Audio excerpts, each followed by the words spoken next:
I wanted to find a solution to a problem, and I wanted to do whatever it takes to end that problem. In the mid-1970s, Bangladesh was racked with poverty and famine. Greedy moneylenders victimized local villagers who wanted to start small businesses. In one village, Muhammad Yunus counted 42 people who needed just $27 to break out of poverty. So then an idea came to my mind. If I give this $27 to all these 42 people, they can return the money to the moneylenders and they will be free. And that's what exactly I did. And the happiness that it brought to them caught me in. And I asked myself the question, if you can make so many people so happy with such a small amount of money, why shouldn't you do it more? Since that first bet, the bank Muhammad Yunus started has made nearly $5 billion in loans. It's a model that has been copied all over the world, spawning a movement known as microfinance. People are demonstrably better off in the world today by virtue of that simple insight that small, unsecured loans can really make a difference. Microfinance during the past 25 years has demonstrated that millions and millions of people can participate in society in a normal way. In 2006, Muhammad Yunus won the Nobel Peace Prize, testimony to the role of a new kind of change agent, the social entrepreneur. Social entrepreneurs like Muhammad Yunus see opportunities where other people see hopeless failures. They see potential where other people see tragic consequences. They see a future that others can't even begin to imagine. In this moment in history where government has, at least in some places, has failed to provide basic goods and services, the things that societies need to really allow individuals to thrive, social entrepreneurs are tackling those really big problems. Problems that reach beyond microfinance, such as educational opportunity, children's health, housing, clean water, climate change.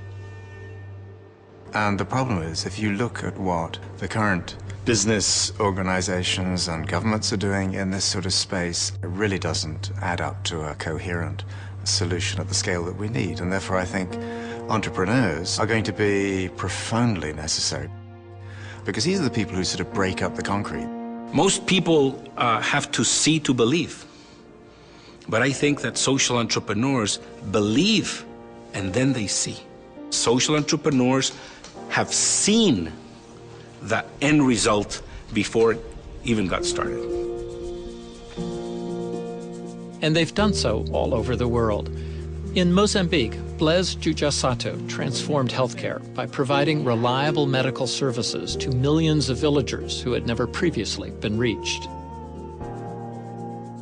In India, Bunker Roy's Barefoot College teaches people with no prior training to build and install solar electric technologies. And in the United States, Dorothy Stoneman has shown how young people can change their lives and their communities through job training and education. We had 300 abandoned buildings in East Harlem where I lived. We had hundreds, maybe thousands, of young people standing on the corners with nothing to do, and lots of homeless people. So I looked at that and said, there's something wrong with this picture. Someone should hire these young people to rebuild these buildings and create housing for the homeless people. And that's what we set out to do. What's the most powerful force you can bring to bear? It's a really big idea, but only if it's in the hands of a really good entrepreneur. It's that combination that changes the world.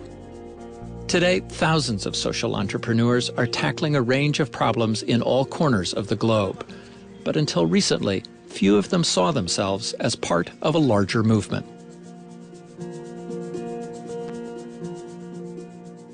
Some 20 years ago, social entrepreneurs were working alone. Fundamentally, they had no idea many times that other social entrepreneurs existed. They had an experience of essentially going against the stream very hard. These are very tough people, but still alone. I think social entrepreneurs have always existed, but because they haven't always been defined as social entrepreneurs, because we've not always recognized them as such, they've had no collective identity. They have been lone pioneers. And now what you see in the world are a whole framework of supports that are coming up, coalescing very, very quickly to say, hey, social entrepreneurship is really viable.